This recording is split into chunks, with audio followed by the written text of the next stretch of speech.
গোটা রাজ্যের সঙ্গে সঙ্গতি রেখে অরুণোদয় 3.0 শুভ সূচনা হলো শ্রীভূমি জেলাতেও। ৩৭ লক্ষ মহিলার অর্থ সামাজিক ক্ষমতায়নের নতুন অধ্যায় শুরু, মন্ত্রী কৃষ্ণেন্দু পালের মন্তব্য।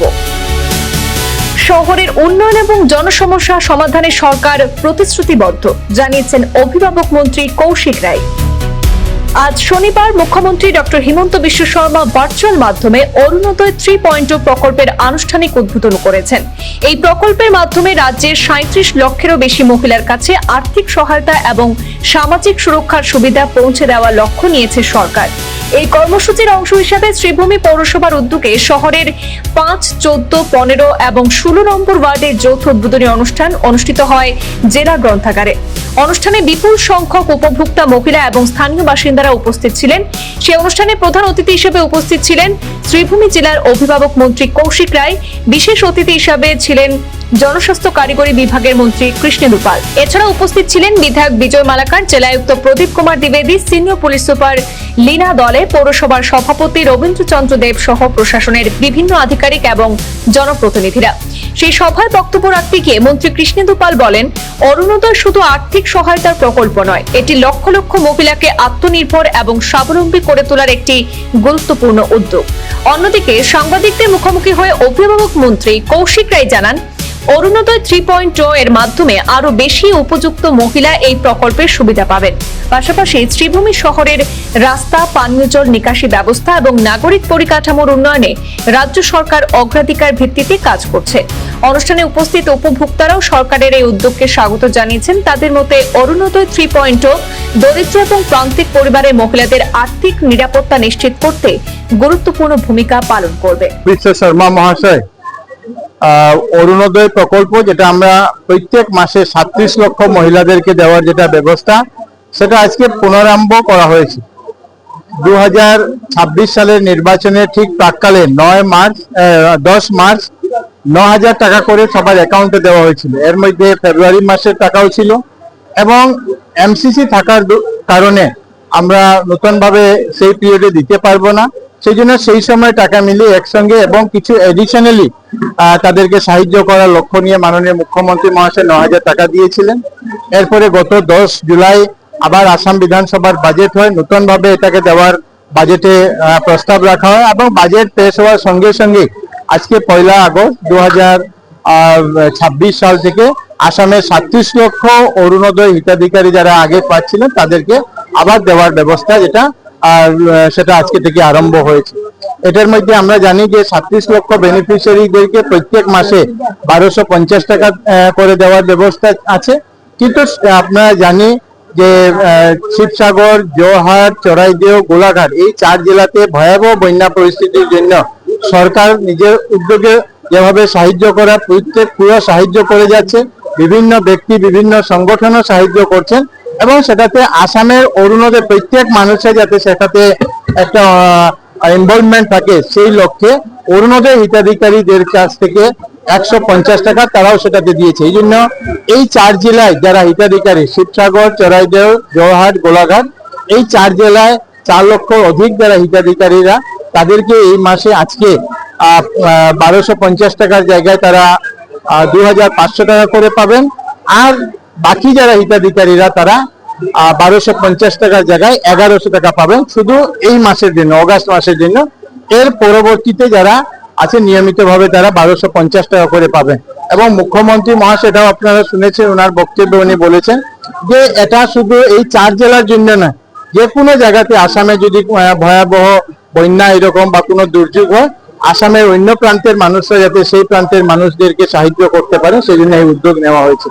এবং কেউ যদি অরুণোদয় ব্যাংকে টাকা ঢুকছে না, নতুনভাবে হিতাধিকারী অন্তর্ভুক্ত করে যে কোনো সমস্যা থাকে, সেটার লক্ষ্য রেখে প্রত্যেক বিধানসভাতে একজন অরুণোদয় সারথী নাম দিয়ে গ্রেড 3 একজন স্টাফকে দায়িত্ব দেওয়া হবে, যিনি অন্য কোনো কাজের সঙ্গে জড়িত থাকবেন না, শুধু অরুণোদয় সুবিধা অসুবিধা সেগুলি যাতে দেখতে পারবেন। আজকে দিনে শ্রীভূমি পৌরসভার তরফ থেকে এখানে 4টি ওয়ার্ড নিয়ে এই কার্যক্রমের এখানে ব্যবস্থা করা হয়েছিল। আর এই 4টি ওয়ার্ডের হিতাধিকারীরা আমরা এখানে একসঙ্গে এসে মাননীয় মুখ্যমন্ত্রী মহাশয়ের যে বক্তব্য সেটা শুনলাম, কিসের জন্য কিভাবে অরুণোদয় সে বিষয়টা শুনলাম এবং আজকের দিনে আসামে প্রত্যেকটা গাঁও পঞ্চায়েতে এবং আমাদের পৌরসভার ওয়ার্ডে এরকমের কার্যসূচি হচ্ছে।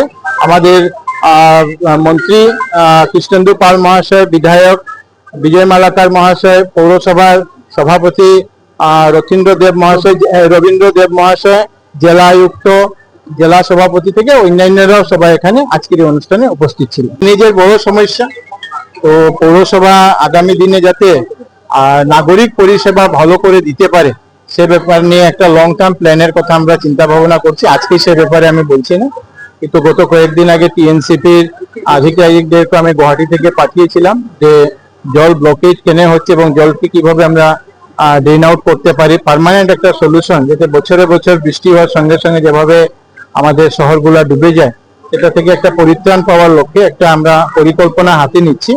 একটু সময় লাগবে, কিন্তু আগামী দিনে সেই কাজটা আমরা করব। উচ্ছেদ হয়েছে ঠিকই, কিন্তু বিভিন্ন জায়গাতে বিভিন্ন আমি আপনাদেরকে আজকে এই বিষয়ে পরিষ্কারভাবে বলতে চাই যে শ্রীভূমি শহরে যে ওয়ার্ডে 27টা ওয়ার্ডের মধ্যে যে কোনো ওয়ার্ডে যদি কেউ ইলিগেলি কোনো জায়গা দখল করে রেখেছেন সেগুলোকে আমরা দখল মুক্ত করার প্রয়াস করব। একসঙ্গে হবে না, হয়তো ফেজ ওয়াইজ আমরা যাতে করতে পারি। এবং আপনাদেরকে আমি আজকে এই কথা দিচ্ছি যে আগামী শুকনা মরশুমে যাতে আমরা প্রত্যেকটা ড্রেনের ভালোভাবে কাজ আমরা করতে পারি, সেই প্ল্যানিং এ নিয়ে প্রত্যেকটা ড্রেনে হোক বা সরকারি জায়গায় যদি বেদখল আছে সেগুলোকে দখল মুক্ত করার কাজ করব। কিছুটা এসেছে, পুরাটা আসেনি, এই জন্য আজকে আমি এখানে আসার আগে জেলা আয়ুক্তর সঙ্গে সে ব্যাপারে আলাপ আলোচনা করেছি। আগামী 15 আগস্টের পরে আমি আবার আসবো এবং পরে এসে টিএনসিপি এবং অন্যান্যদেরকে নিয়ে যে সার্ভে যেটা আছে, সার্কেলের লোক হোক, প্রশাসনের লোক, পিডব্লিউডি, আমাদের মিউনিসিপ্যালিটি, সবাইকে নিয়ে সেই বিষয়টা নিয়ে আমরা ডিটেলস বসে এবং একটা প্ল্যানিং করে যে এই যে সরকারি যে জমিগুলি আছে বা উচ্ছেদ আছে, ড্রেন আছে, প্রত্যেকগুলো নিয়ে সিদ্ধান্ত নতুন সামগ্রী আমরা ফুড এন্ড সিভিল সাপ্লাই থেকে যে সামগ্রীগুলা আমরা দেখি সেটার মধ্যে 2-3টি সামগ্রীর সোর্সে যেখান থেকে প্রোডাকশন ওই জায়গাতে বৃদ্ধি হয়েছে। এর মধ্যে পেঁয়াজ মহারাষ্ট্রে বেড়েছে, পেঁয়াজের, সেটার জন্য আমাদের পেঁয়াজ আপনারা জানেন যে নাসিক থেকে মূলত আসে, সেই জায়গা সেটার জন্য একটু বৃদ্ধি হয়েছে। সরিষার তেল যেটা আছে সেটারও একটু বৃদ্ধি হয়েছে। এরকম 2-3টা জিনিসের বৃদ্ধি হয়েছে। গত পরশুদিন আসামের পুরো যারা জেলা আয়ুক্তরা তাদের সঙ্গে আমরা ভিডিও কনফারেন্স করেছি এবং তাদের সবাইকে আমরা বলেছি যে জেলায় জেলায় আমাদের টাস্ক ফোর্স আমরা করেছি। গত 1 বছর আগে আমরা টাস্ক ফোর্স করেছিলাম এবং সেখান থেকে ভালো সফলতা আমরা পেয়েছিলাম। এবং এই টাস্ক ফোর্সের একজন অতিরিক্ত জেলা আয়ুক্ত, উনি এটার দায়িত্বে থাকেন, সঙ্গে বিভিন্ন department, food and civil supply department হোক, এগ্রিকালচার ডিপার্টমেন্ট হোক, ফিশারি ডিপার্টমেন্ট, প্রত্যেকটা ডিপার্টমেন্ট জয়েন্টলি, পুলিশেরও লোক থাকেন, সবাই জয়েন্টলি এই ভিজিটটা বাজারে করতে পারে। এবং কিছু কিছু জায়গাতে আমার কাছেও এসেছে যে হোলসেল এবং রিটেলের মধ্যে একটু গ্যাপটা বেশি দেখা গেছে। এই জন্য আমরা ওনাদেরকে বলেছি যে নিয়মিতভাবে সেটাকে যাতে বাজারে ঘুরে, যাতে যদি কোনো সোর্স জায়গা থেকে দাম বৃদ্ধি হয়েছে সেটা আলাদা কথা, কিন্তু জিনিস কম আছে বা বৃষ্টি বর্ষা এটার সুবিধা নিয়ে কেউ যাতে বৃদ্ধি না করতে পারে সেটা নির্দেশ আমরা দিয়েছি এবং এটার বিরুদ্ধে কড়া ব্যবস্থা নেওয়ার জন্য জেলা প্রশাসন এবং আমাদের আধিকারিকদেরকে আমরা নির্দেশ দিয়েছি। যদি ক্যান্সার বা ক্রিটিক্যাল কোনো কেউ রোগী থাকেন তাদেরকে তাৎক্ষণিকভাবে দেওয়ার ব্যবস্থা আছে, কিন্তু এই বাল্ক রেশন কার্ড নতুন ভাবে দেওয়ার পরিকল্পনা এই মুহূর্তে নেই। আমাদের এখন নাম কর্তনের কিছু কাজ চলছে।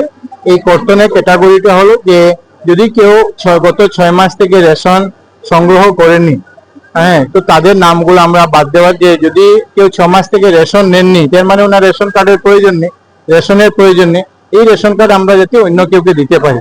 তো এরকম আসামে, পুরো আসামে যারা 6 মাস থেকে নেননি, যারা আধার সিডিং করেননি, ইকেওয়াইসি করেননি, এরকম প্রায় 28 লক্ষ নাম আইডেন্টিফাই হয়েছে। তাদেরকে এই মাসের সময় দেওয়া হয়েছে। এই মাসের মধ্যে তারা যদি নিজে সেটা করিয়ে নিতে পারে, না হলে নামগুলা পর্যায়ক্রমে বাদ দেওয়ার কাজ চলছে। আর এটা শেষ হওয়ার পরে আমরা নতুন অন্তর্ভুক্ত হবো। কিন্তু ক্যান্সার বা ক্রিটিক্যাল